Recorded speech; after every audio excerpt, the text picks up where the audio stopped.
ఒబెరాయ్ రాష్ట్రంలో ఎన్ని చోట్ల పెడతారో తెలియదు. 5 చోట్ల ఆయన హోటల్స్ పెడుతుంది ఒబెరాయ్ సంస్థ అని చెప్తున్నారు. ఎంతవరకు సాధ్యం?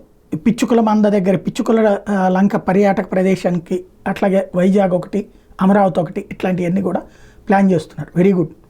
కాకపోతే ఇక్కడ అసలు లాజిక్ ఏంటంటే, ఒక హోటల్ పెట్టుకోవడానికి భూమి ప్రభుత్వం ఇవ్వాలా, తక్కువ రేటుకి ఇవ్వాలా? అంటే వ్యాపారస్తుడు తను కొనుక్కోడా భూమి? అక్కడ కూడా ప్రభుత్వమే భూమి సేకరించి ఇవ్వాలా? ఎందుకు ఇది కరెక్ట్ అయిన పద్ధతేనా? మనం చిల్లర కొట్టు పెట్టుకుంటాం, లేకపోతే సూపర్ బజార్ పెట్టుకుంటాం, ఇస్తుందా ప్రభుత్వం? అదే వీళ్ళకి ఎందుకు ఇవ్వాలి? కార్పొరేట్ శక్తులకి. పోనీ ఒబెరాయ్ హోటల్ ఓ 50 మందికి ఉపాధి, అలా కాదు షాపింగ్ కాంప్లెక్స్ ఇవ్వండి.